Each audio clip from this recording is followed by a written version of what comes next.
Welcome to Uncloseted Conversations. Even if you stumbled upon this channel by accident, you are welcome here. The stories here are from my heart, from my soul, from my pen to your ears. I hope that you will stay a little longer and open yourself to the magic of storytelling. Here I write fiction, and though not always aligning with reality, it still tugs at heartstrings. Stories are escapes and sometimes a balm to the soul. So, enjoy your time here, and if reality presses down too loud and too hard, come knock at the door, come in, take a seat, grab a coffee, and just exhale. These are veil-bound stories, and the space is free and non-judgmental. Sit back, earphones or pods in, and let's listen to another exquisite romance.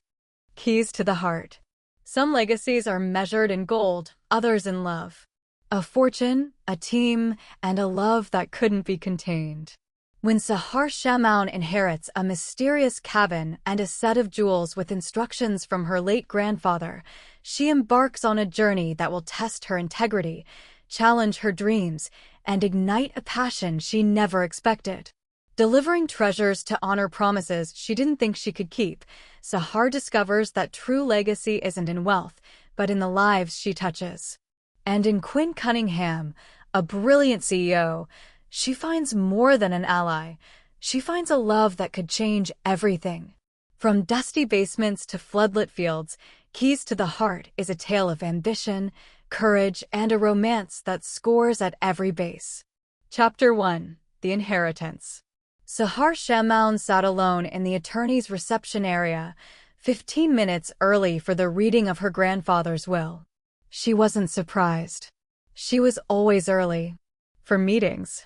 For games. For visiting hours at the care facility where Tariq Shamaun had spent the last 2 years of his life. 2 weeks ago, he had died quietly in his sleep. Heart failure, the hospital said. He was 81. A long life, people whispered kindly. A full one. Sahar checked her watch and exhaled slowly. Tariq had been her anchor since her parents died in a car accident when she was 18. Her brothers, Georges and Antoine, had already been adults, 20 and 25, busy building lives, businesses, reputations. Sahar had been the one who stayed close. The one who visited. Who listened. Now, 11 years later, she worked as a recruitment officer for a London softball league, scouting talent and building futures for girls who reminded her too painfully of herself. The glass doors swung open. Georges and Antoine walked in together, polished and confident, suits cut sharp. They barely glanced at her. She greeted them politely and followed the assistant into the boardroom. The space was too bright, all white walls and harsh daylight. The attorney at the head of the table, gray-haired, tired-eyed, already seated. He did not stand. Please, he said, gesturing. Sahar sat beside him. Her brothers took the seats opposite, relaxed, almost amused. Thank you for coming, the attorney began. We're here to read the last will and testament of Tariq Shamaun. He opened the folder, paused, and looked at them over his glasses.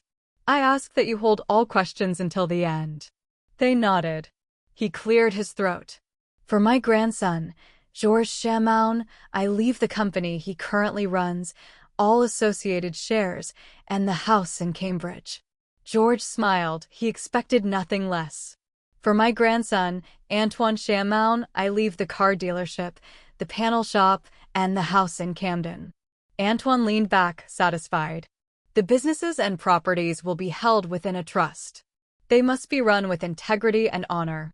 Should these conditions not be met, a clause will immediately activate, transferring all assets into a separate trust.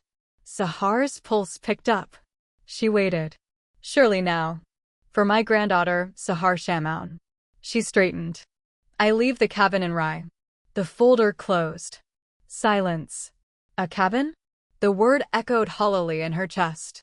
She hadn't expected riches, but this? A forgotten structure in the woods?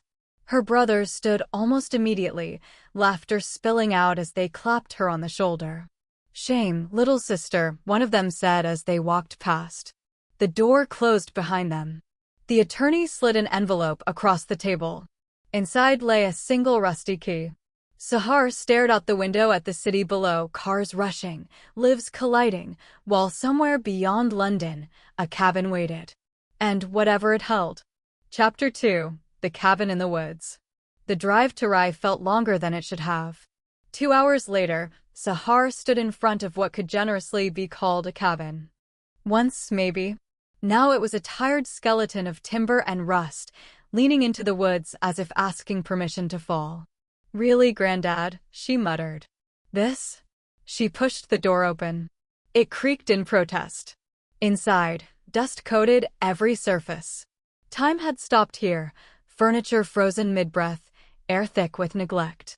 The late afternoon light hung low, stubborn, golden, as though reluctant to leave. Her eyes caught on a door at the back. Locked. Her hand went to her bag. The rusty key slid into the lock, resisted, then turned with a reluctant groan. Lights flickered on.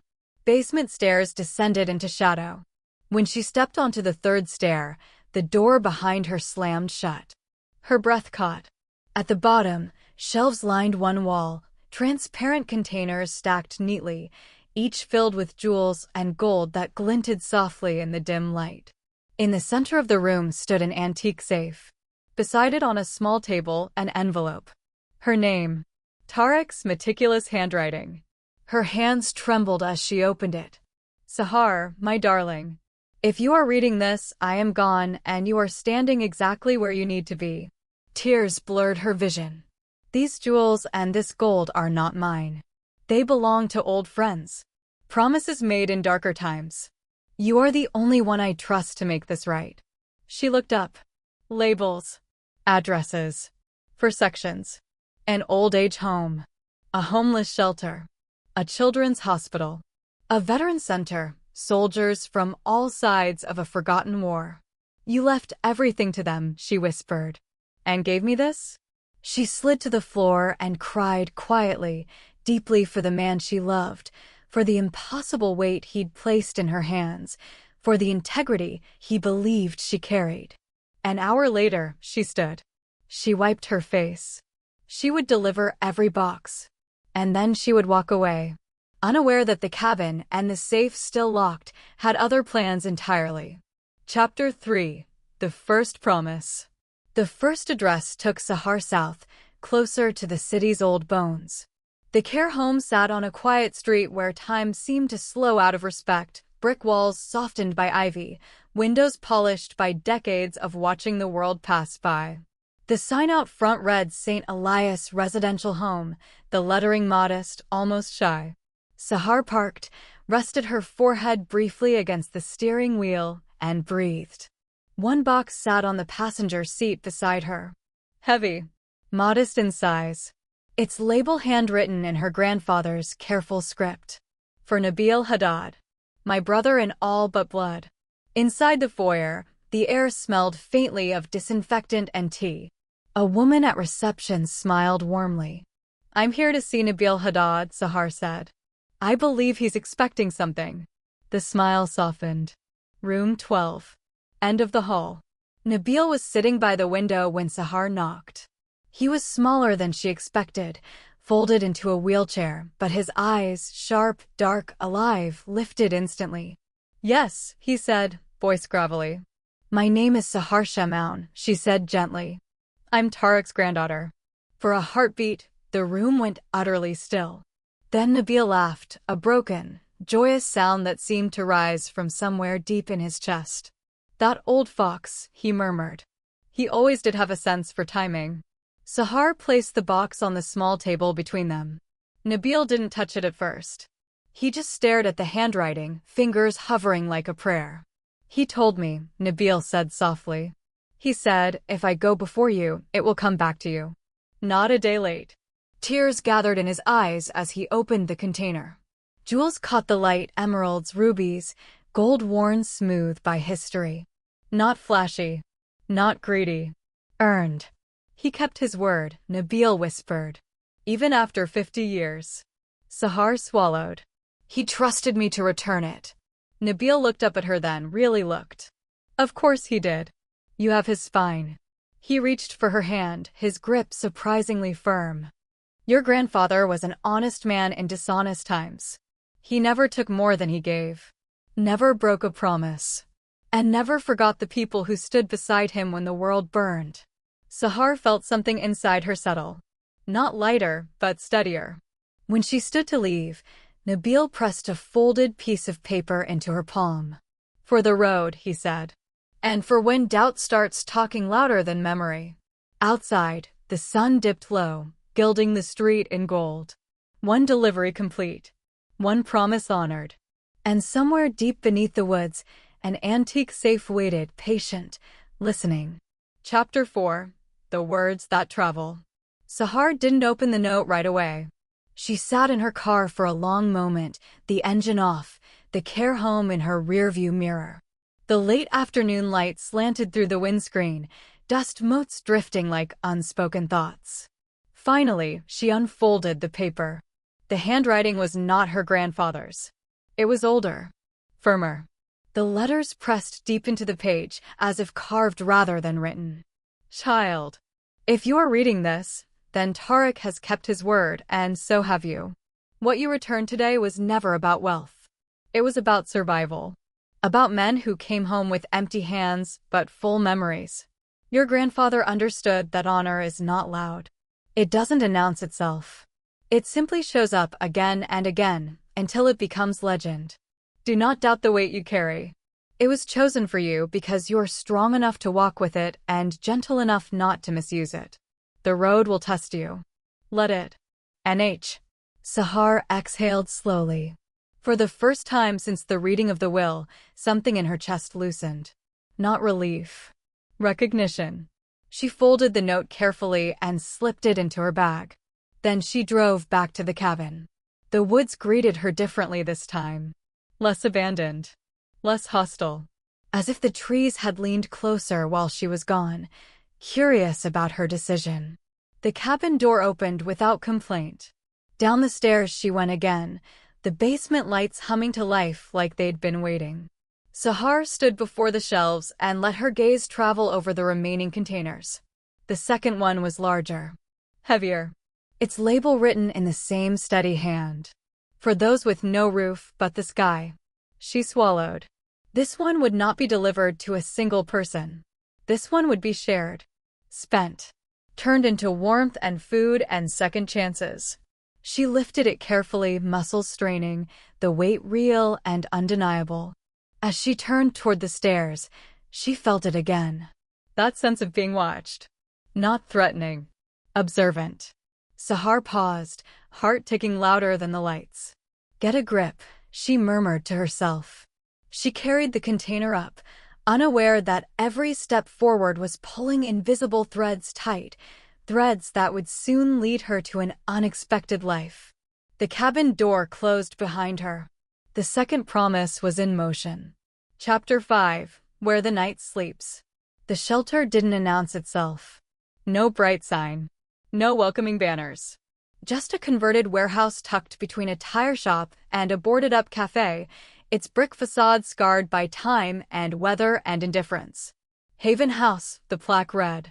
Sahar parked across the street and sat there longer than necessary, both hands wrapped around the steering wheel. The second container rested in the back seat, heavier than before, not just in weight, but in consequence. Inside, the air was warm. Too warm. A deliberate choice, she realized. Warmth was a currency here. A woman with tired eyes and a kind mouth looked up from behind the desk. Can I help you? I'm here on behalf of Tariq Shamaun, Sahar said. The name felt steadier now when she spoke it aloud. He asked me to bring something. The woman's breath caught. Oh, she said softly. We've been waiting. She led Sahar through rows of camp beds, coats hung neatly on hooks, shoes lined up with quiet dignity. People looked up as she passed, some curious, some wary, some simply too tired to care. In a small office at the back, the container was opened. The room went still. Gold coins. Loose gemstones. Cash wrapped carefully, methodically, as though every pound had been counted with intention. The woman sat down hard. You always kept your promises, Tariq. This will keep our doors open, she whispered. Months. Maybe longer. Sahar nodded, unable to speak. They didn't thank her with applause or tears. They thanked her with action. She watched as a man received a new coat and pressed it to his face like something sacred. A young woman cried quietly when handed a keycard to a private room, privacy being the rarest luxury of all. A boy, no older than 12, ate soup too fast, afraid it might disappear. Sahar stepped outside. She leaned against the wall and slid down until she was sitting on the pavement, breath shaking. This wasn't abstract generosity.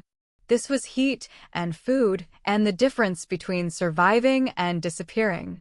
An older man sat beside her without asking. Tariq's granddaughter, yeah, he said. She nodded. He used to come here, the man continued.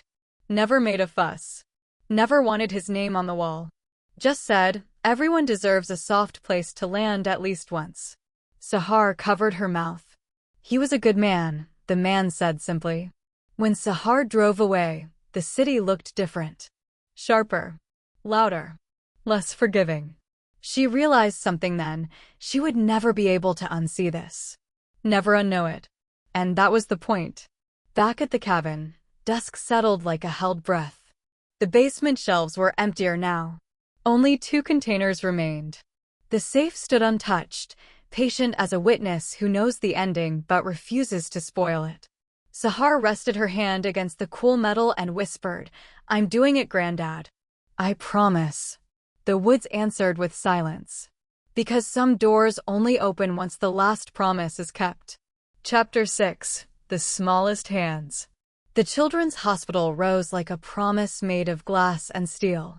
Bright murals covered the entrance, cartoon animals, shooting stars, a sun with a crooked smile, but Sahar felt the weight the moment she stepped inside. This place was hope stitched tightly to fear, laughter braided with prayers. The 3rd container was lighter than the last, but it rattled softly when she carried it, like it held breath instead of gold. At reception, she gave the name. The nurse didn't hesitate. "Oh," she said, her voice dropping into something gentler. "Yes, we've been expecting you." They led Sahar to a small conference room overlooking the pediatric ward. A doctor joined them, mid-40s, kind eyes, sleeves rolled up like he'd been interrupted mid-crisis. "I'm Dr. Elias Rahman," he said, shaking her hand. "Your grandfather was unforgettable."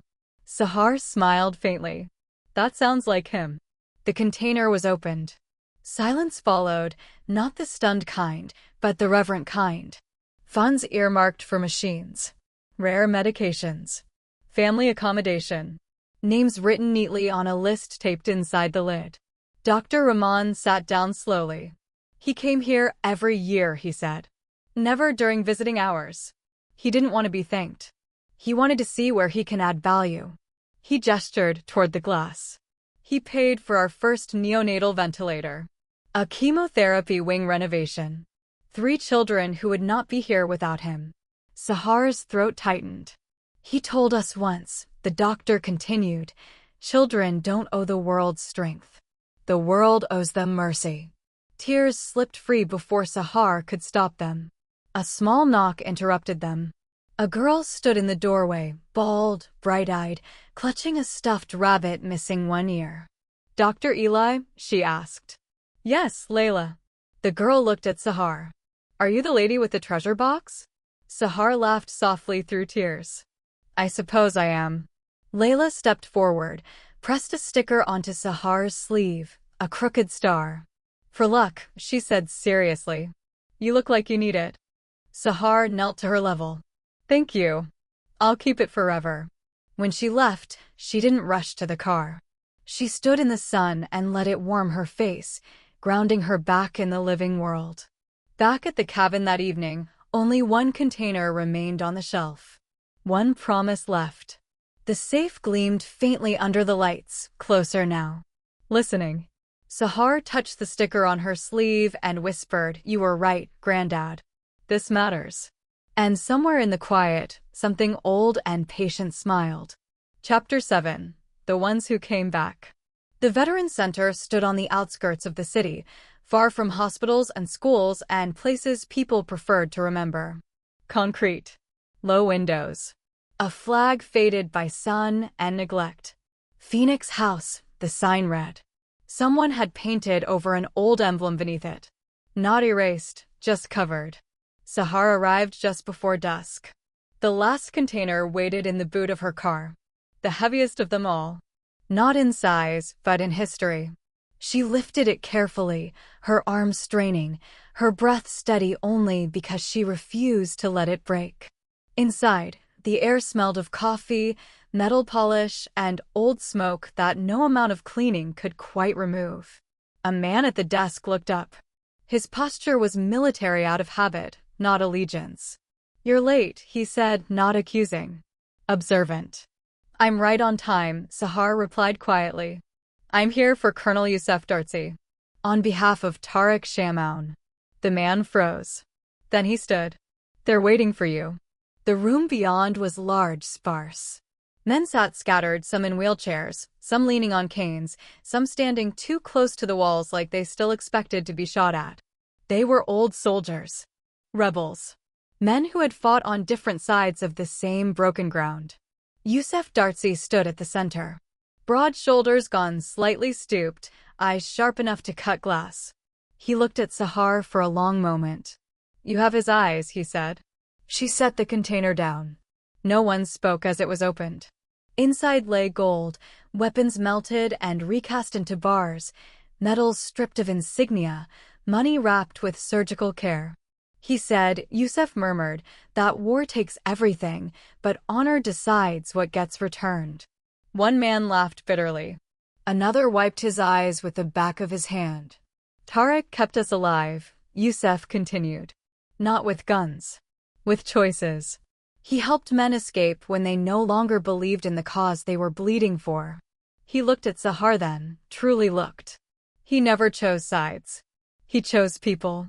Sahar felt the weight finally press in on her chest. "I didn't know him like that." "No," Youssef said gently. "You knew the man he became because of it."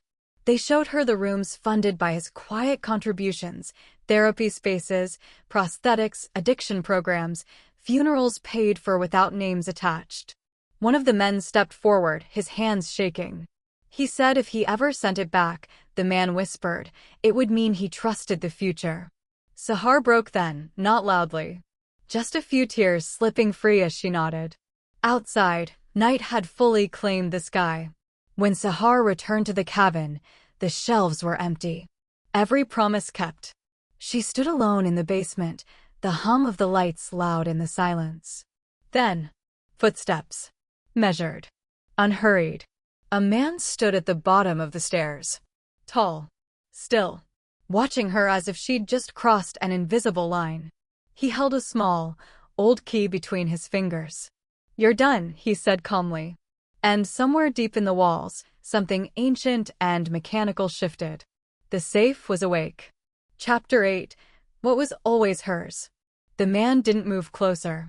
He stood at the bottom of the stairs as if distance itself was a form of respect. Late 40s, maybe older. Coat worn at the cuffs. Eyes that had learned the art of patience the hard way. "You're Sahar Shammoun," he said. Not a question. Yes. He lifted the key between his fingers. It was old, brass dulled by time, but cared for. "My name is Elias Ward," he said. "Your grandfather asked me to wait until the shelves were empty." Sahar glanced behind her. Bare wood. No containers. No choices left to make. "He didn't tell me everything," she said carefully.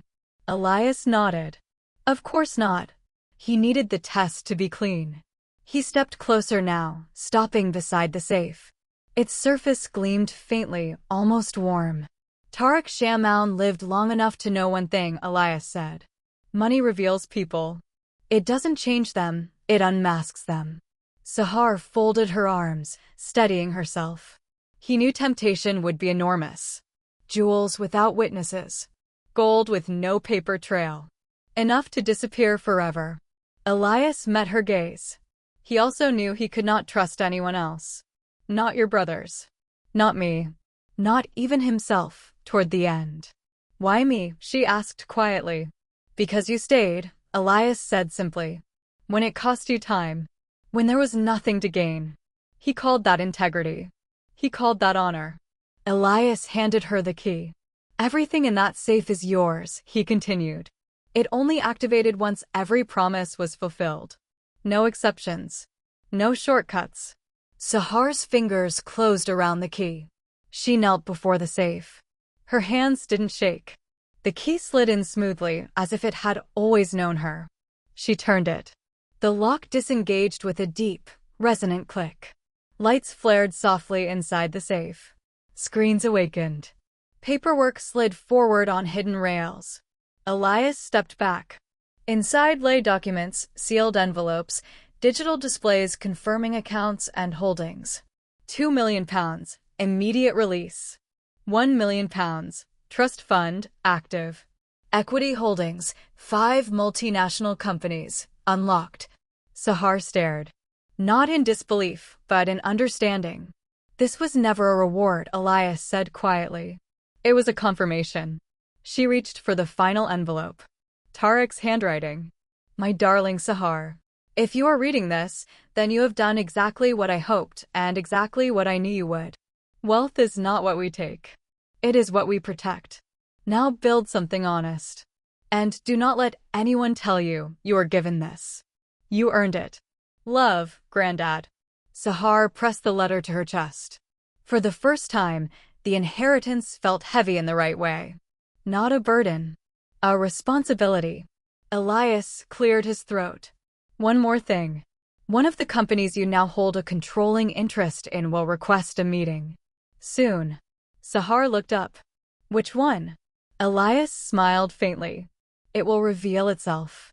The name settled into the room like destiny taking a seat.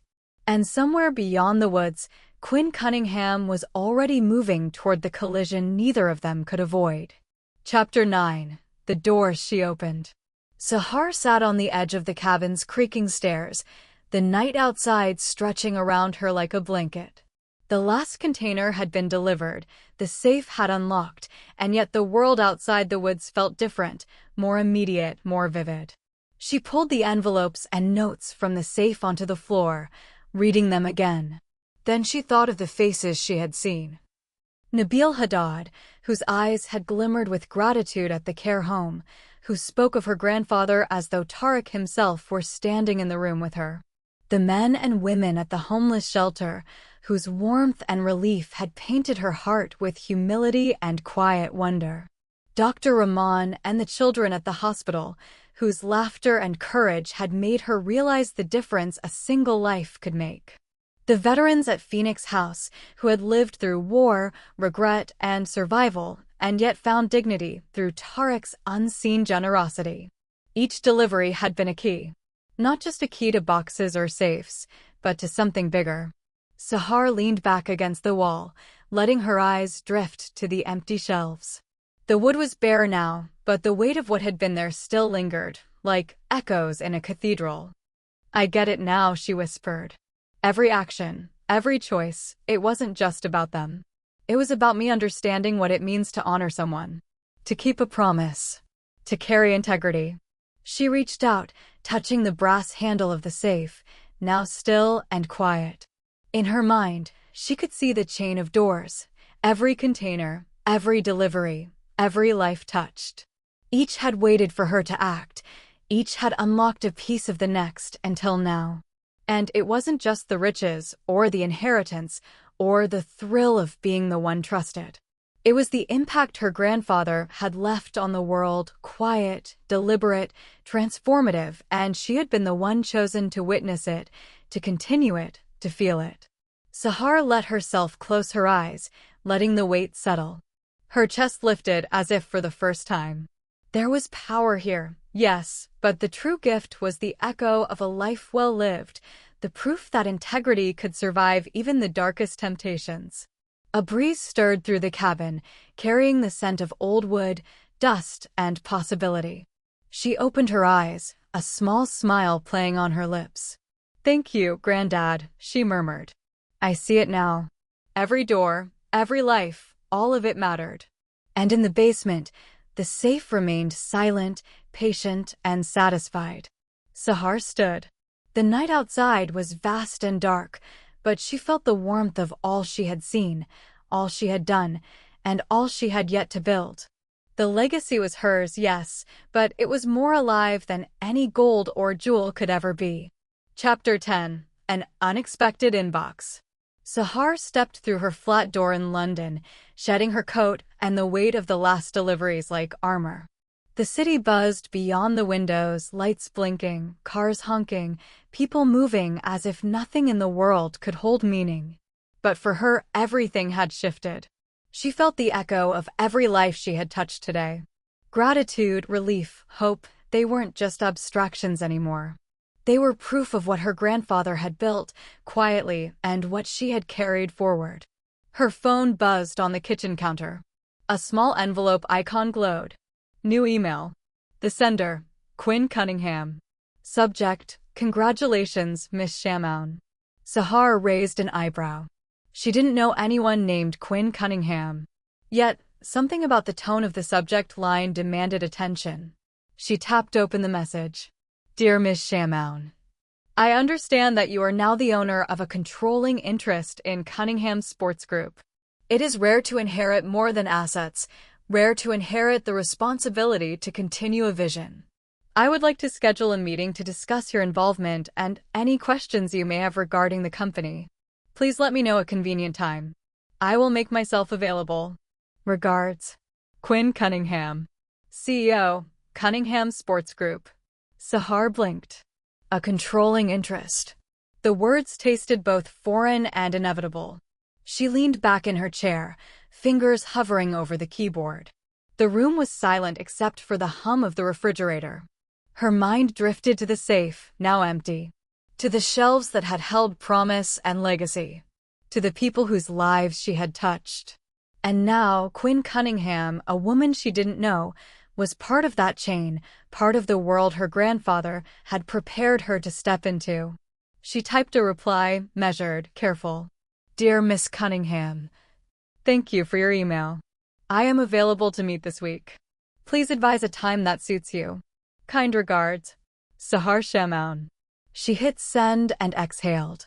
A ripple of anticipation coursed through her. Somewhere, deep in her chest, a spark of curiosity, wariness, even fluttered. She didn't know Quinn Cunningham. She didn't know what she wanted, or what she saw in her. But she knew one thing.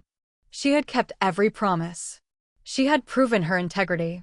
And now, the first door outside her grandfather's plan was opening. Chapter 11. Small Dreams, Big Hopes. Sahar sat in her studio apartment and let memories flood to her mind. 1 month ago, before the inheritance, Sahar stepped into the modest office of London Lightning Softball, a tiny space tucked above a quiet cafe in East London. Posters of past tournaments, faded and curling at the edges, lined the walls. A stack of equipment, bats, balls, helmets, leaned precariously in the corner. She ran a hand over the paperwork scattered on her desk, player stats, potential recruits, sponsorship requests she had sent, and all unanswered. The team had talent. Young, hungry, capable. But talent alone didn't pay for uniforms, travel, or coaching. And despite being their recruiter, their advocate, their manager in all but name, the funds were never enough. Sahar's phone pinged, a reminder of another failed attempt. She had emailed her brothers a week ago, laying out her plan. She thought they might care. Maybe even help. But George had replied once curtly. Too busy with the Cambridge office. Funds are tight. Can't help right now. And Antoine's response was even shorter. Sorry. Business first. Sahar had stared at the messages and letting out a breath she didn't realize she was holding. Their world was all skyscrapers, shares, and contracts. Hers was small, messy, full of promise, but always overlooked. She glanced at the team roster taped to the wall. Names scribbled in blue ink, some underlined, some circled. She imagined them on the field, the crack of the bat, the roar of a small crowd, the joy of a win. Her chest ached. She loved these girls like a family, but she couldn't carry the team alone. Sitting back, she clenched her fists. She had to find a way. Maybe someone out there would see the potential she saw. Maybe, if she could get the right people in front of her, the right backers, the dream wouldn't be small anymore. Back to reality, she pictured the containers, the safe, the inheritance now hers. It wasn't about the money, she would never let greed dictate her steps, but it was about power to act. She could give these girls a shot. She could honor her grandfather's legacy not just in deeds for strangers, but in building dreams she believed in. Her phone buzzed again. This time, a different ping, a calendar reminder. Softball tryouts, 5 p.m. She smiled faintly, pushing aside nostalgia. Talent, hard work, integrity, some things didn't need permission. She just had to keep showing up. And now, those unknown doors are waiting for her to step into and take the team from small dreams to something unstoppable. Chapter 12, Collision of Worlds. The boardroom on the top floor of Cunningham Sports Group gleamed like a jewel in the afternoon sun. Floor-to-ceiling windows threw gold across the polished oak table, the city sprawling beneath them. Sahar stepped inside, heels clicking softly, carrying herself with calm purpose. Every bit of rehearsal she had done didn't matter the instant she saw her. Quinn Cunningham rose as she entered. Tall, poised, impeccably dressed, with eyes sharp enough to read intent before words were spoken.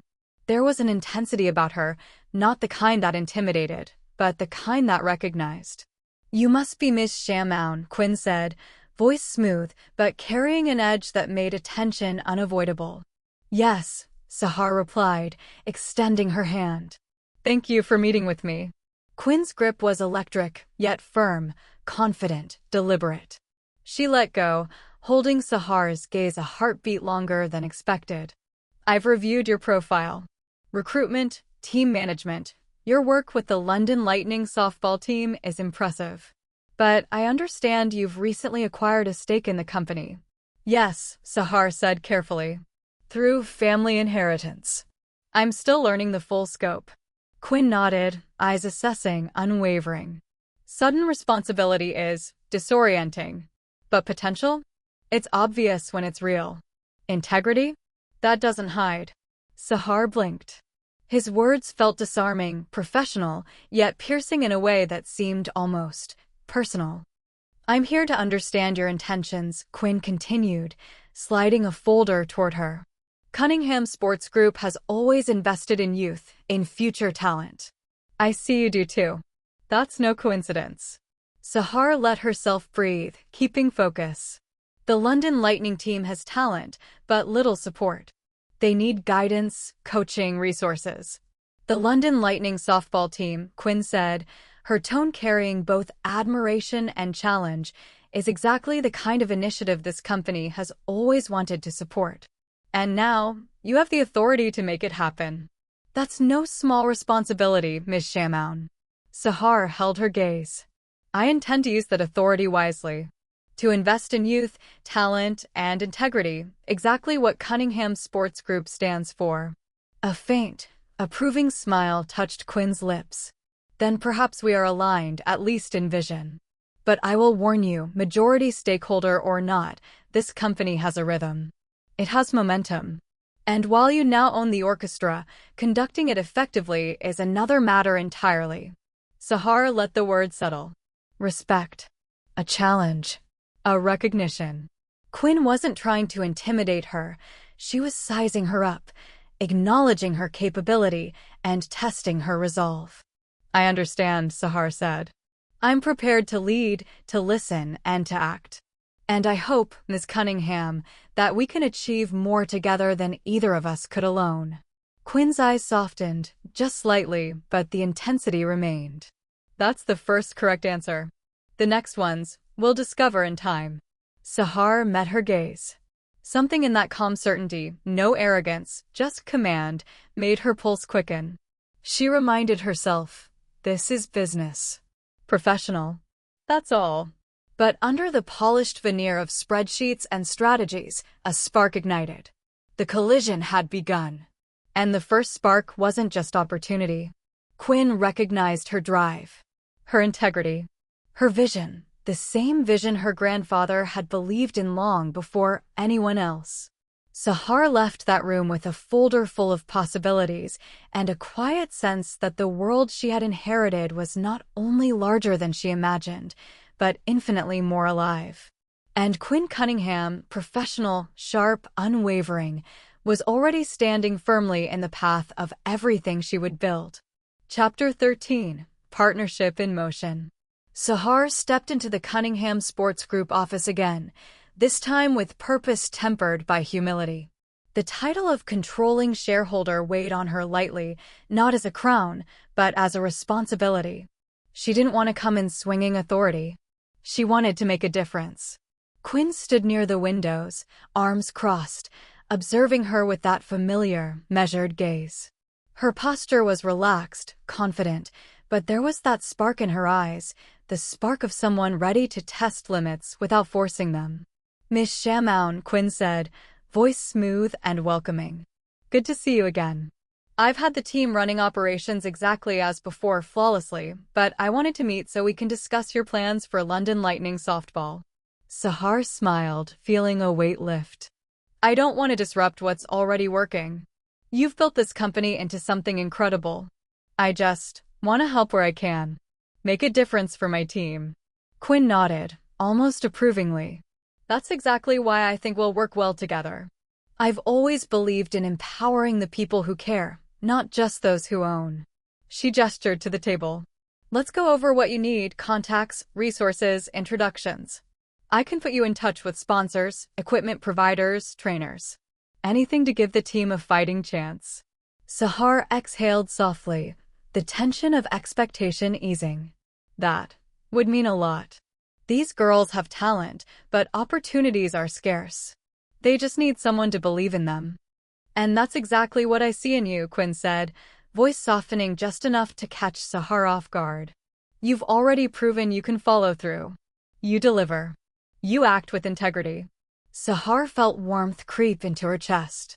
Not flattery. Not ego. Recognition. Quinn respected her for what she had already accomplished and wanted her to succeed, not as a shareholder, not as a newcomer, but as a partner in purpose. Quinn pulled a folder across the table. "These are the contacts I think will help immediately. I'll personally make the introductions. You'll still manage the vision for the team, but you won't be alone in this. I want us to work closely, your passion, my experience. Together, we can build something lasting." Sahar reached for the folder, meeting Quinn's gaze. "Thank you. I promise I'll do my best. Not to take over, but to make this dream thrive." Quinn's smile was small but genuine. "Then we're aligned. Let's see what we can make happen." As Sahar left the office later, the folder clutched to her chest. She realized something. This partnership wasn't just about resources. It was about trust, vision, and respect. And she had never met anyone like Quinn Cunningham before, a woman who could challenge her, guide her, and yet stand firmly as an ally. For the first time in months, Sahar felt the pulse of possibility, steady and alive. The London Lightning softball team wasn't just surviving anymore, they had a chance to thrive. And in the background, the unspoken tension between them hummed quietly, an electric undercurrent neither of them could ignore. Chapter 14: Building the Lightning. Sahar and Quinn spent the next few weeks in a blur of strategy sessions, phone calls, and field visits. The Cunningham Sports Group network opened doors Sahar hadn't even known existed, equipment suppliers eager to support youth sports, local sponsors impressed by her dedication, trainers with a genuine belief in the girls' potential. Every morning, Sahar arrived at the office with a notebook full of plans, statistics, and profiles of potential recruits. Every evening, Quinn stayed late, reviewing projections, refining budgets, ensuring that the resources were deployed efficiently. They debated, they strategized, they challenged each other, and with each discussion, a quiet intimacy began to form, invisible to everyone else in the office. "Are you sure she can play shortstop?" Quinn asked one afternoon, peering over Sahar's shoulder at the stats of a teenage recruit. Sahar's lips curved in a small smile. "I've watched her for months. She's fast, sharp, and fearless. Shortstop is where she belongs." Quinn nodded, but her eyes lingered longer than necessary. I like your confidence. And your judgment. It's rare. Sahar's pulse flickered. Thanks. I try to trust what I see, not just what I read. It became their rhythm. Mornings reviewing logistics, afternoons scouting talent, evenings coordinating press coverage to bring visibility to the team. Each player brought in, each sponsorship secured, each story shared. Sahar saw the transformation, not just in the girls, but in herself.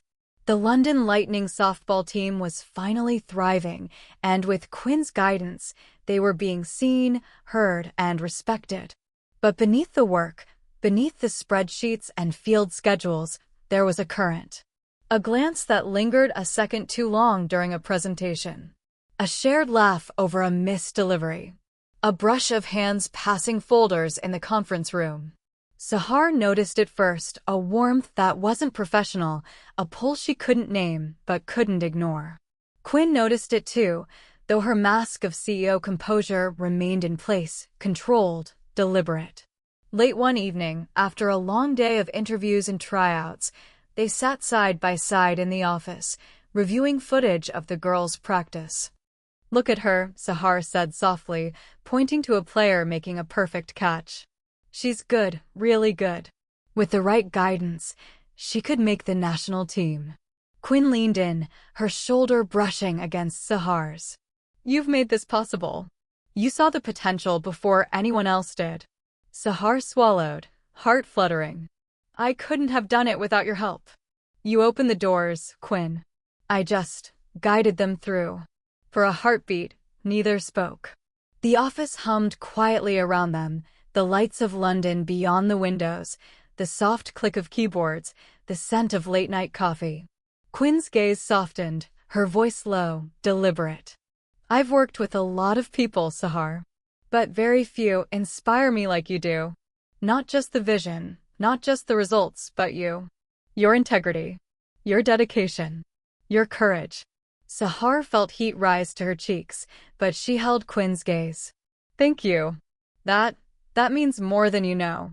And in that charged silence, between spreadsheets and strategy notes, between late-night coffees and the click of the office lights, a connection formed.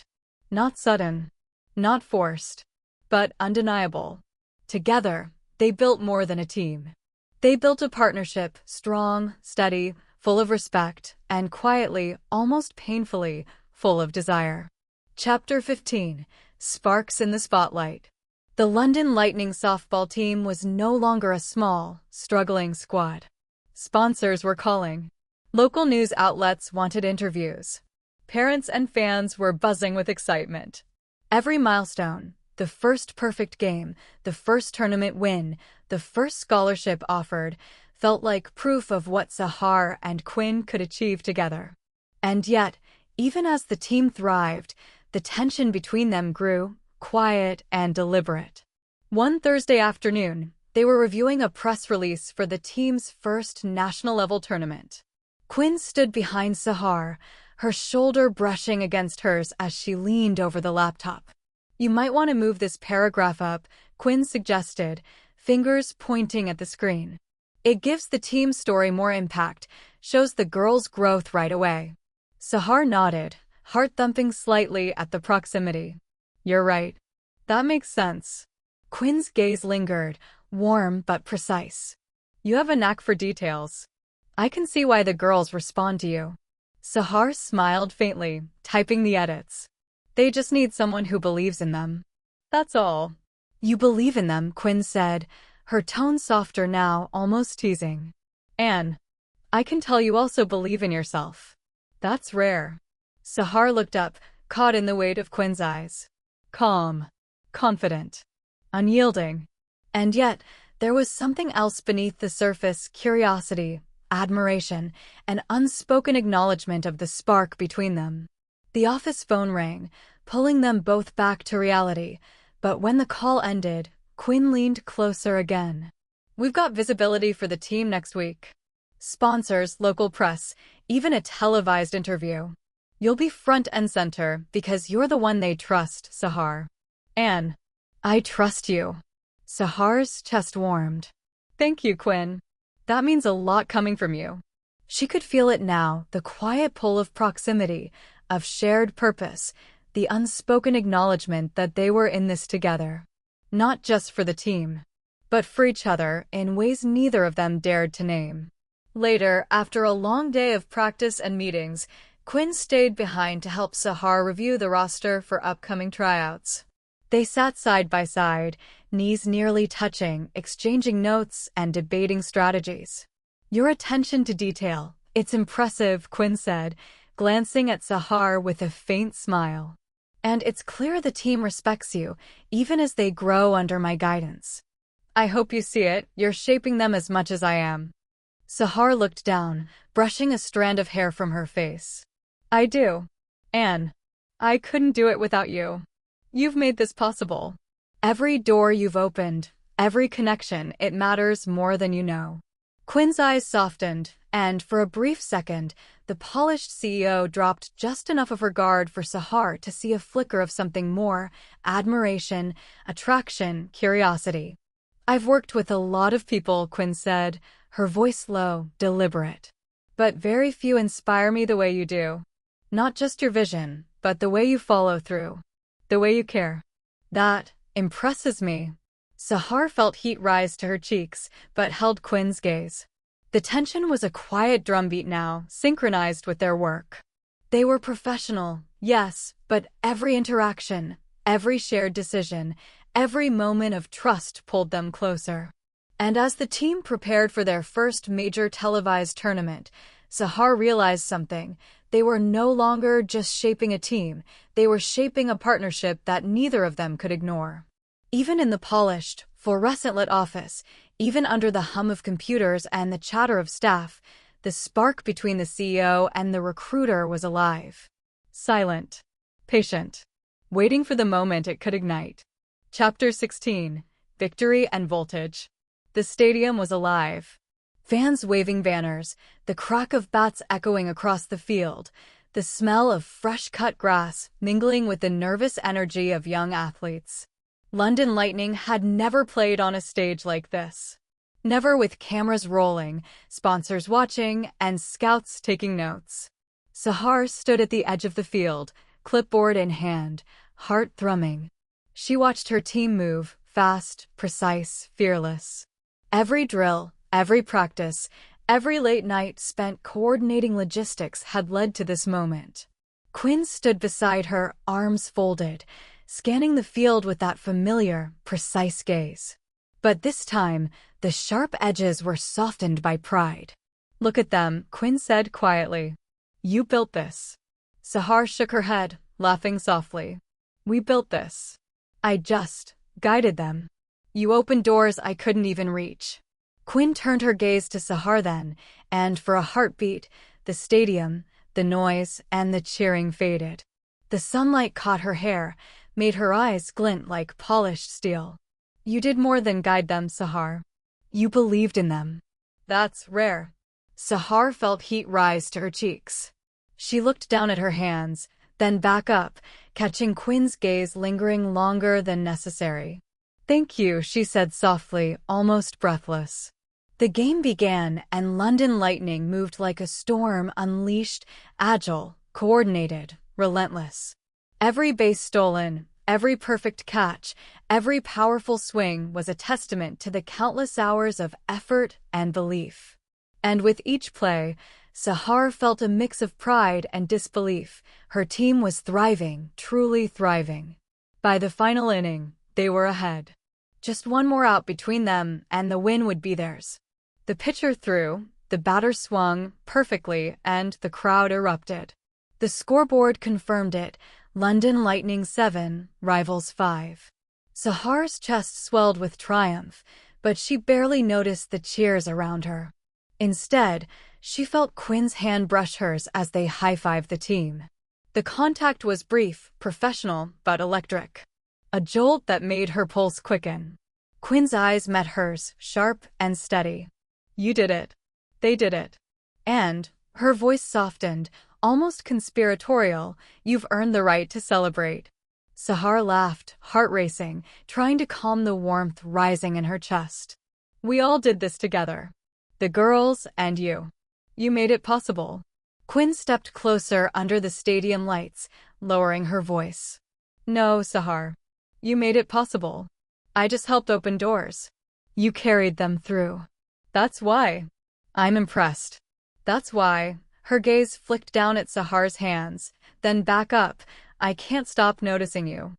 Sahar felt a rush of heat and something daring in her chest. For a moment, the polished CEO facade faltered, revealing the intensity Quinn kept carefully controlled. The professional boundary was still there, but the undercurrent, the tension, the admiration, the attraction was undeniable. She swallowed, matching Quinn's steady gaze. I notice you too. Quinn's lips curved into a small, approving smile, and for a heartbeat, the stadium, the cheering, the world faded away. There was only them side by side, partners in purpose, but something more simmering beneath the surface. And as the team celebrated, lifted trophies, and basked in their hard-earned recognition, Sahar realized the truth. London Lightning was thriving, yes, but so was the spark between her and Quinn, growing brighter with every shared victory. Every late-night strategy, every small brush of hands. Victory tasted sweet. And desire, quiet, patient, inevitable, tasted even sweeter. Chapter 17: Champagne and Sparks. The clubhouse was alive with energy. Ball caps tossed into the air, sneakers squeaking on polished floors, jerseys damp with sweat and victory. The London Lightning softball team laughed, hugged, and cheered, reveling in the culmination of months of hard work.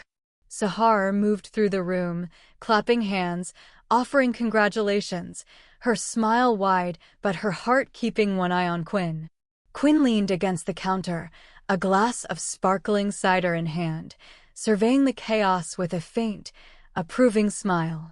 She had guided the company flawlessly, yes, but the pride in her eyes was for Sahar, the way she had breathed life into the team, connected with every girl, every parent, every anxious sponsor. Can we get a quiet moment? Quinn asked, catching Sahar's gaze across the room. Her tone was calm, professional, but her eyes lingered, and there was something in the set of her jaw, the tilt of her head, that made Sahar's pulse skip. Sahar nodded, weaving through the crowd until she stood beside Quinn, away from the laughter, but still caught in the celebration's glow. You did it, Quinn said, voice low, deliberate, almost intimate. All of this, it's because of you. Sahar shrugged lightly, trying to keep her composure. We did it. The girls, they did it. I just helped them see what they were capable of. Quinn's eyes narrowed ever so slightly, teasing, curious. You minimize yourself too much.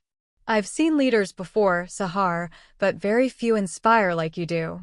The girls trust you. I trust you. And, her voice softened, a whisper meant only for Sahar, I can't stop noticing you. Sahar felt a warmth rise in her chest, a flutter she hadn't felt in months. I notice you too, she admitted, almost against her better judgment. Quinn's lips curved in that small, knowing smile. Good, she said simply, letting the words hang in the air. The electricity between them was palpable, a current neither could or wanted to ignore. They moved closer, almost unconsciously, drawn by that magnetic pull. Their hands brushed while passing a glass, lingering longer than necessary.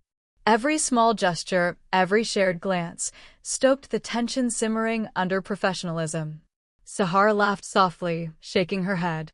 You're impossible, she said, but her voice had a softness, a thrill to it. Quinn raised an eyebrow, playful, daring. I could say the same about you. The team continued their celebration around them, oblivious to the quiet storm brewing in the corner.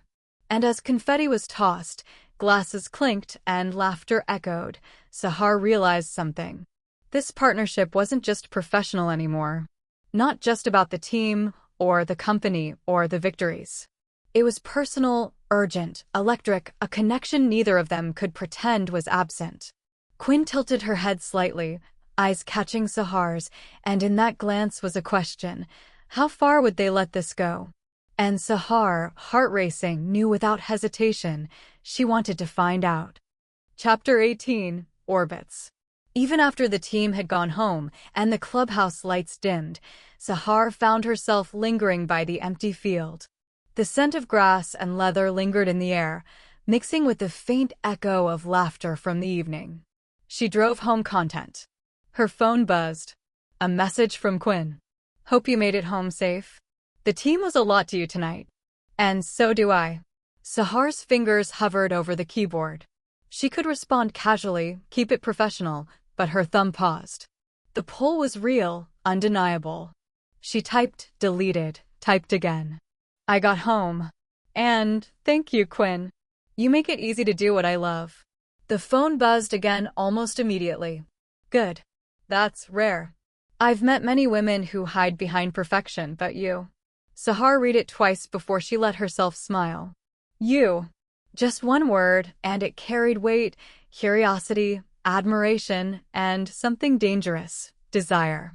Quinn, meanwhile, sat in her penthouse office, city lights glinting like scattered stars. She leaned back, fingers drumming on the polished desk. She was used to women who were careful, who played the game, who smiled in public and shut their hearts in private. But Sahar didn't just play the game. She moved with integrity, fire, and focus. And now, despite Quinn's careful armor, she couldn't stop thinking about her. She whispered to herself, almost inaudible, "Damn it, why can't she just leave my head?" Sahar, at home, replayed the evening in her mind. The way Quinn's shoulder brushed hers, the way her gaze lingered, the small approving smile that had felt like more than just recognition. Her chest tightened. She had always been cautious, shielding herself from being hurt, from getting too close. But Quinn was different. Magnetic, steady, and not asking her to change. Later, Sahar found herself staring at the folder of contacts and sponsorship leads, but her thoughts drifted. She imagined Quinn reviewing strategies in that perfectly organized office, glasses perched just so, hair falling in just the right way.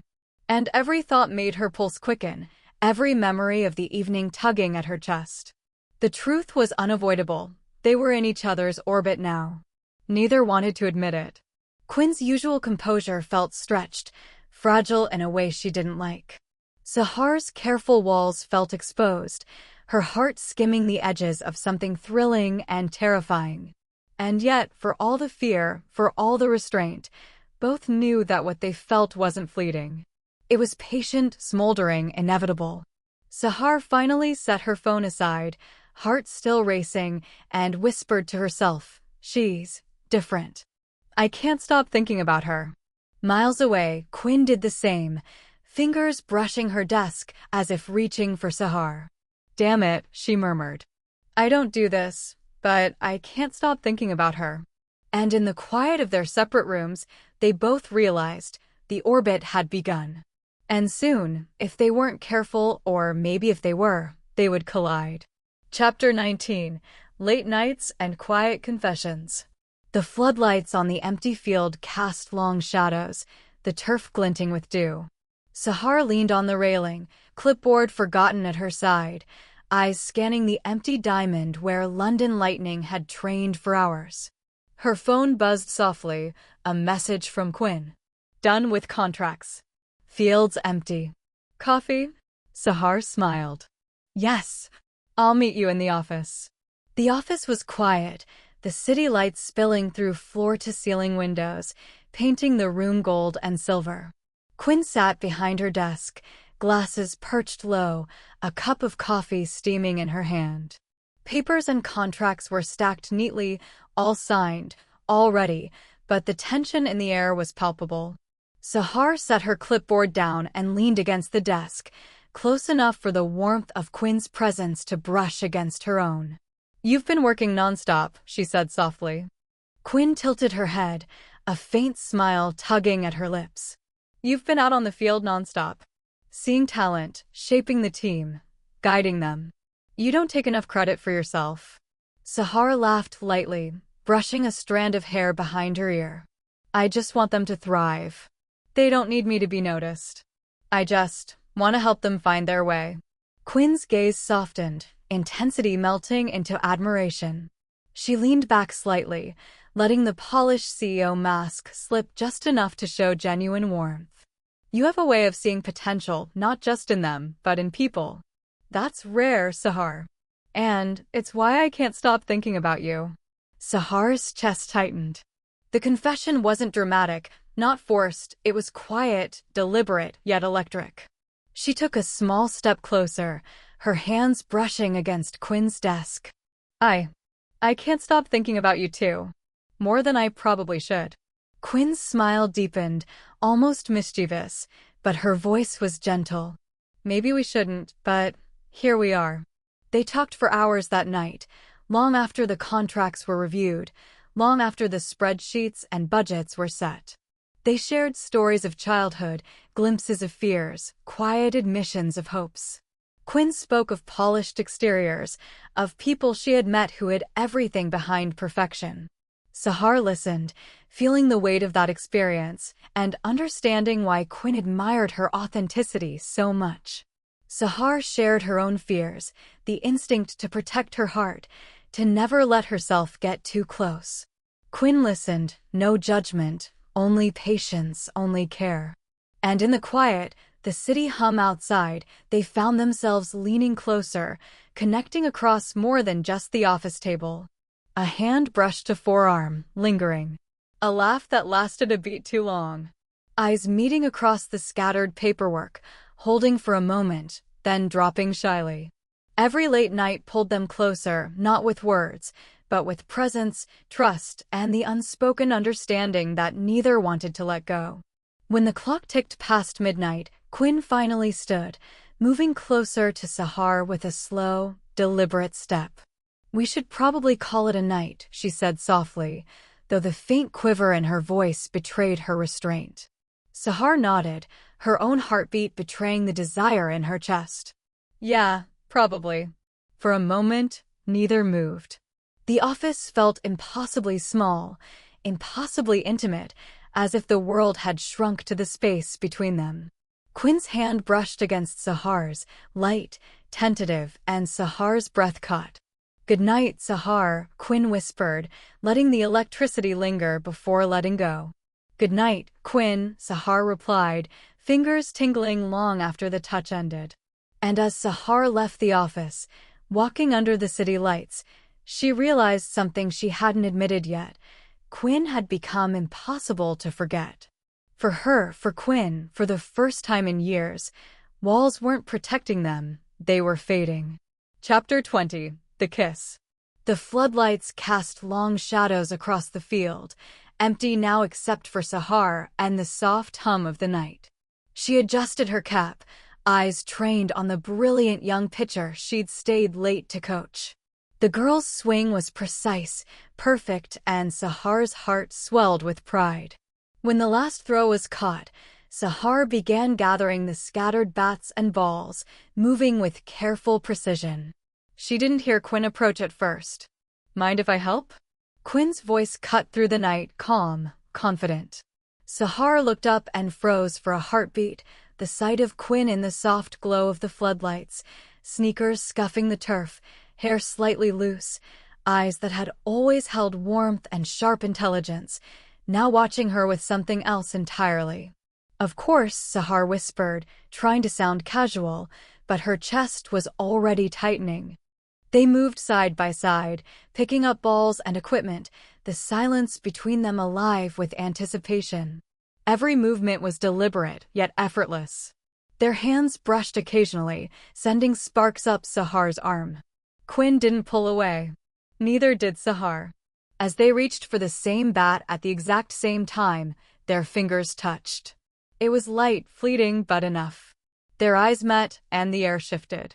The field, the night, the city lights beyond the stadium, all of it seemed to shrink until there was only them. Quinn's lips were inches from Sahar's before either of them realized it. There was no pause, no hesitation. Just the pull, the inevitability, the raw magnetic force that had been building for months. And then Quinn kissed her. Soft at first, exploratory, tasting, testing. But Sahar responded immediately, leaning in, wrapping an arm around Quinn's neck, letting herself melt into the warmth and certainty of the moment. The kiss deepened, urgent, hungry, a release of months of tension, admiration, and suppressed desire. They parted briefly, foreheads resting together, breaths mingling, eyes locking in the soft glow of the floodlights. Quinn whispered, almost against Sahar's lips, finally. Sahar's laugh was breathless, a mix of relief and exhilaration. Yes, finally. They kissed again, slower this time, letting the night hold them, letting the world fall away. Every brush of lips, every gentle press of hands, every lingering look cemented the bond they had been building silently through strategy sessions, late-night meetings, and quiet confessions. And as they stood there, under the glow of the field lights, holding each other close, Sahar realized something utterly undeniable. Quinn wasn't just an ally, or a collaborator, or a spark of admiration. She was the one she wanted, here and now, without hesitation, without walls. Quinn pulled back slightly, eyes dark and smoldering, lips curved in that small, intimate smile only Sahar would recognize. "We're really here," she said, voice low, rough with desire. Sahar rested her forehead against Quinn's, heart racing, pulse wild. "We are," she whispered. "Finally, we're here." The night hummed around them. The field, the empty stands, the city lights, they were no longer just a backdrop. They were witnesses to something that had been waiting for months to happen, the collision of hearts that had been orbiting each other all along. Chapter 21. Private Flames. The city outside was quiet, lights glimmering like distant stars. In the soft glow of Quinn's apartment, the tension that had simmered for months finally unraveled, replaced by a heat that neither could deny. Quinn closed the door behind them, and for a heartbeat, they simply looked at each other. No words were needed. Months of proximity, admiration, and quiet longing had led to this moment. Sahar stepped closer, heart racing. "Quinn," she breathed, voice trembling slightly. Quinn's hands lifted, framing Sahar's face, thumbs brushing her cheekbones. "Sahar, no more waiting." Her voice was low, deliberate, husky with desire. They kissed again, slow, urgent, consuming. Hands roamed freely now, exploring the contours they had long admired from afar, memorized in fleeting touches and stolen glances. Every brush of skin against skin was electric, a spark igniting everything they had held back. Quinn pressed Sahar gently against the door, lips devouring hers with a hunger that was patient yet insistent.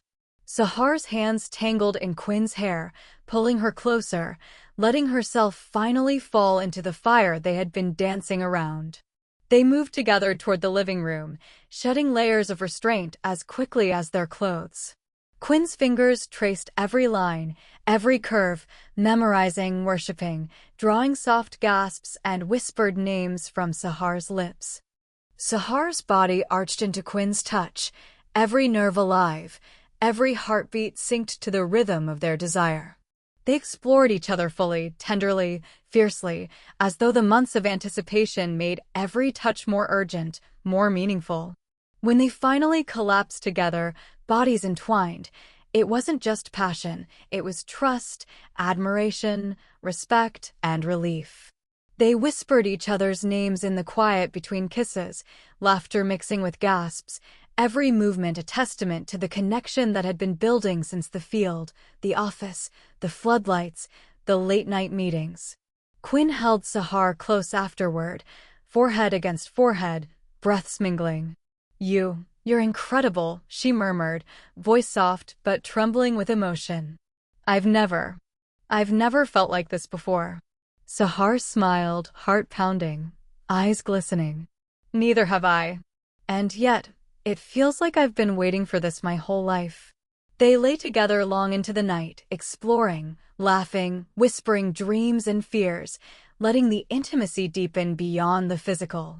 Every touch, every kiss, Every quiet moment reinforced what they already knew. They weren't just lovers, they were partners in heart, in life, in purpose. And as dawn crept over the city, bathing the room in soft gold, they held each other tightly, knowing that the fire they had ignited tonight was just the beginning. Chapter 22: Strategy and Sparks. The morning sunlight spilled across the London Lightning training facility, catching dust motes in golden shafts. The team was on the field, laughter and the thwack of bats echoing across the turf. Sahar moved among them, clipboard in hand, eyes scanning, giving pointers, sharing quiet encouragements. Quinn arrived just as the team wrapped a drill, her heels clicking against the pavement, laptop bag slung over one shoulder. Even in her professional attire, she carried the kind of poise that made Sahar's pulse stutter. "Morning," Quinn said, voice smooth, practiced, but Sahar noticed the way her eyes lingered.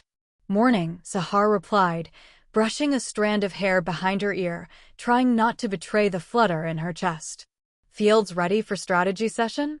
Quinn nodded, setting her laptop down on a bench. "Yes. Let's make sure the sponsorship contracts reflect the team's growth and visibility. We need to lock in the tournament coverage and travel support." They bent over the papers together, side by side. Sahar's fingers brushed Quinn's as they both reached for the same document. Neither flinched. The touch lingered, brief but loaded, a spark underlined by months of longing now given permission. "You know," Quinn murmured, voice low, almost teasing, "I could get used to working this closely with you." Sahar's heart skipped. "You mean the late-night reviews and field strategy?" she asked, trying for casual. Quinn leaned closer, shoulder brushing hers. "Not just that," she said softly, letting the words linger in the space between them. "This. You. Us. The way we understand each other." Sahar swallowed, breath hitching slightly. I feel the same." The team called over, breaking the moment, and they straightened, professionalism restored, but the undercurrent remained. Every glance, every brush of hands while passing a bat or signing a form carried unspoken acknowledgement. Later, as they walked along the field collecting equipment, the sun lowering in the sky, Quinn's hand brushed Sahar's again, not by accident this time. Sahar didn't pull away. Instead, her fingers twined with Quinn's, holding briefly, savoring the intimacy that felt both natural and electrifying. "You're really something," Quinn said softly, thumb brushing Sahar's knuckles. "Not just for the team, for me." Sahar felt a flush rise to her cheeks. "And you keep surprising me." "I thought I knew what to expect," and then her words trailed off, letting the silence speak. Quinn's eyes held hers, intense, warm, unguarded. "Then, maybe we don't need to know everything yet. Maybe we just let it be what it is." Sahar smiled, heart pounding. "I can do that." And as the shadows lengthened across the field, they walked side by side, hands brushing, hearts open, laughter mingling with whispers, knowing that work, passion, and love could coexist, and that together, they could build something far greater than a team, a life in tandem. Professional and personal, intimate and electrifying. Chapter 23: The Tournament. The stadium lights glared down on London Lightning, the crowd buzzing with anticipation.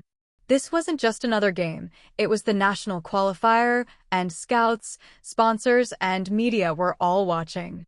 Months of hard work, training, and strategic planning had led to this moment. Sahar paced along the sideline, clipboard in hand, trying to stay calm. The girls were warming up, faces focused and determined, and Sahar's chest swelled with pride. She had seen their potential, guided them, nurtured them, and now it was time to shine.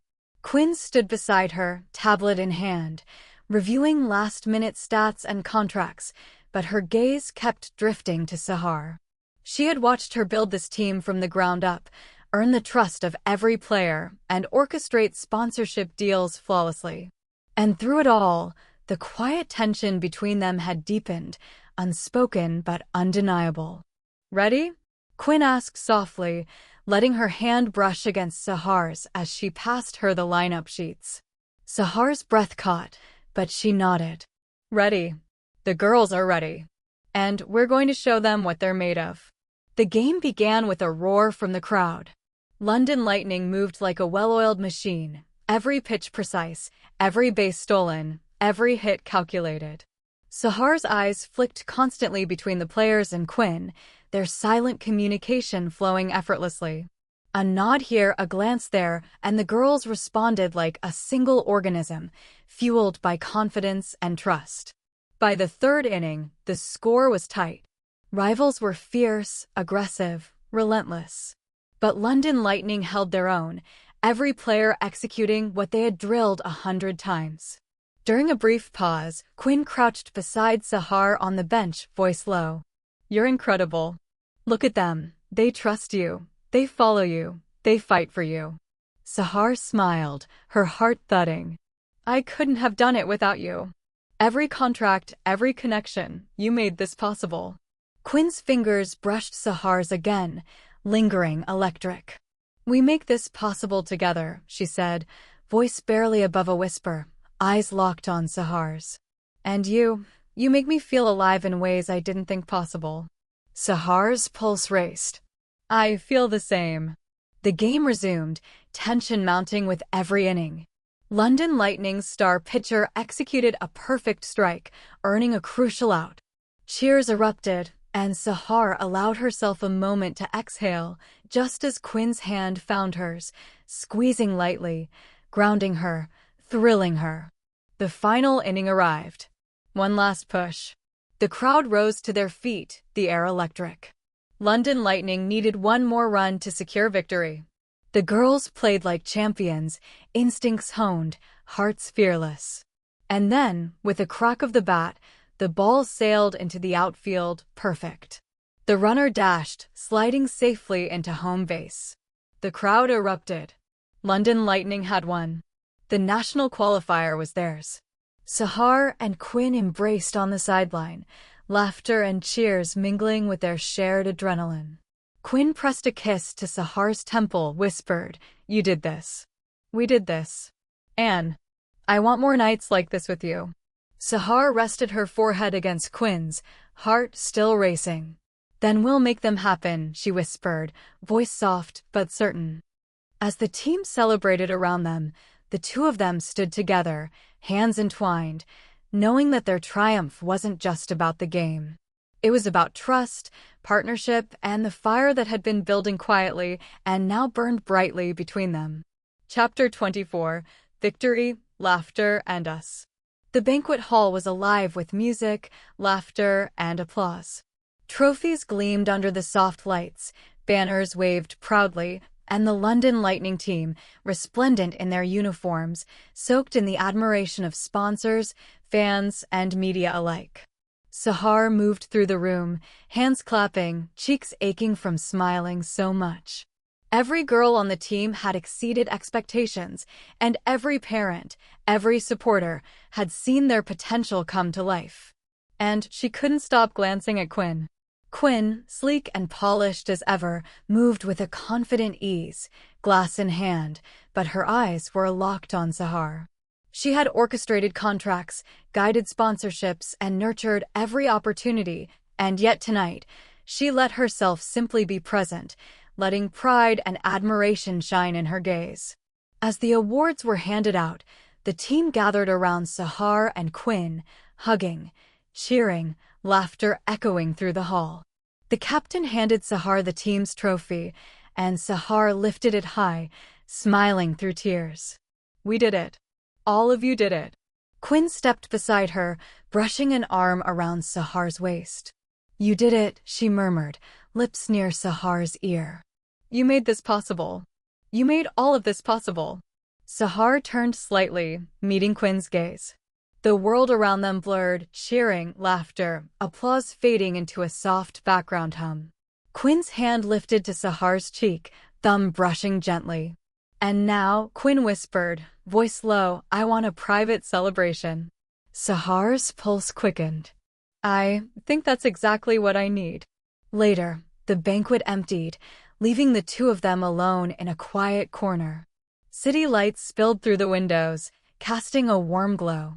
Quinn pulled Sahar close, fingers tangling in her hair, lips pressing softly against hers. "Let's get out of here," Quinn whispered. Sahar just nodded and they left. Sahar's studio apartment was dimly lit. The door closed behind them and Quinn pulled her close. The kiss ignited a passion held back for months. Sahar responded instantly, arms wrapping around Quinn, letting herself fall fully into the moment they had been orbiting for months. Clothes brushed aside, hands explored, lips and skin igniting sparks of desire long restrained. The intimacy was electric but tender, a culmination of trust, longing, and the shared victories that had brought them here. Every kiss, every touch, every whispered name was a promise, one neither wanted to break. They collapsed together on the couch, laughing softly, breathless, hearts pounding in unison. Quinn pressed Sahar close, forehead to forehead. You're everything I didn't know I was missing," she whispered. Sahar smiled, fingers tracing the lines of Quinn's face. "And you're everything I didn't dare hope for," she replied. The night stretched around them, quiet except for the soft hum of the city. They held each other, exploring not just desire, but connection, trust, and a future they could face together, both on and off the field. The trophy gleamed across the room, a symbol of triumph. But Sahar and Quinn knew, with soft smiles and lingering kisses, that their greatest victory wasn't on the scoreboard, it was finding each other, fully at last. Outside, the city lights sparkled like stars. Inside, their hearts burned brighter. And in that warmth, in that quiet intimacy, they finally allowed themselves to simply be together. Chapter 25, Champions of Heart and Game. Years had passed, and the London Lightning name had become synonymous with excellence. From a struggling local team, Sahar and Quinn had nurtured talent, built smaller feeder teams across the city, and watched as their protégés became stars on the national and international stage. Every practice, every contract, every late-night strategy session had paid off, leaving behind a legacy that was both professional and profoundly personal. Sahar walked through the team's state-of-the-art training facility, the hum of activity all around her. Young players ran drills, coaches shouted encouragement, and banners lined the walls celebrating championships won and milestones achieved. Her heart swelled with pride, not just for the players, but for the woman walking beside her. Quinn's arm brushed hers, fingers squeezing gently. "Can you believe how far we've come?" she asked, voice soft but full of admiration. Sahar smiled, eyes meeting Quinn's. "Every bit of it was worth it. But none of it feels complete without you." Quinn's smile deepened, mischievous yet tender. "Good. Because I've been thinking a lot about what comes next, and I don't mean just championships." Sahar raised an eyebrow, curiosity piqued. "Oh? And what would that be?" Quinn reached into her coat pocket and pulled out a small, velvet box. Time seemed to slow. Sahar's breath caught. "I've watched you build dreams, inspire champions, and most importantly, show me what it means to trust, to love, to risk it all," Quinn said, voice low and earnest. "I want to do that with you, for the rest of our lives." She opened the box to reveal a simple, elegant ring, catching the light. "Sahar Shamoun, will you marry me?" Tears pricked Sahar's eyes. She laughed softly, breathless, and whispered, "Yes, yes, Quinn. Of course I will." Quinn slipped the ring onto her finger, and they embraced, the sound of the team's laughter and the city's heartbeat blending into a perfect harmony. They kissed, tender and fierce, a seal on years of partnership, love, and shared dreams. From that day forward, London Lightning didn't just produce champions on the field, it was a symbol of vision, integrity, and love. Together, Sahar and Quinn nurtured talent, broke barriers, and created a legacy that spanned generations. And every evening, as they walked the field hand in hand, the sun setting behind them, they knew that the greatest victory of all was having found each other, their hearts, their passions, and their lives intertwined, unstoppable and infinite. Epilogue: The wedding. The garden was bathed in the golden light of late afternoon, the kind that makes every flower glow and every smile shimmer. Guests gathered in hushed excitement, friends, family, and members of the London Lightning team surrounding Sahar and Quinn. Banners of soft blush and gold fluttered gently in the breeze. Sahar stood at the altar, heart pounding, wearing a simple yet elegant gown that caught the sun with every movement. Her eyes, shining with emotion, found Quinn's across the aisle. Quinn, in a tailored suit that fit her like a second skin, hair slightly loose, eyes sparkling with love and mischief. The officiant's voice softened, but Sahar and Quinn only heard each other, the quiet hum of connection louder than words. When the vows came, Quinn stepped forward, hand reaching for Sahar's. Sahar, from the moment we first started working together, I knew you were extraordinary. Your courage, your vision, your heart, you inspire me every single day. I promise to be your partner, your support, your home. I promise to love you fiercely, tenderly, and endlessly. Sahar's hands trembled slightly as she clasped Quinn's. Quinn, you've opened my world in ways I never imagined. You've made me fearless, seen me, challenged me, and loved me wholly. I promise to stand by you, to dream with you, to fight with you, and to love you for the rest of our days. They smiled, eyes glistening, and the officiant's voice carried the final words. You may now kiss. Quinn leaned in, lips soft and certain against Sahar's, the world around them melting into a perfect moment of love. Applause erupted, cheers from the team and guests blending into a joyful roar, but for them, it was just the two of them, holding hands, hearts intertwined, ready for every day ahead. After the ceremony, as the sun dipped below the horizon, they walked the field hand in hand, home, sanctuary, and future all rolled into one. The city lights twinkled beyond, echoing the sparks in their eyes. They were partners in life, in love, and in dreams. And nothing could touch what they had built together. Thank you so much for listening. Please subscribe and like this video and follow me for more stories. You are always welcome here, and leave me a comment or a thumbs up, just letting me know if you like the story and would like more, or is there perhaps an idea that you would like to share or let me write for you.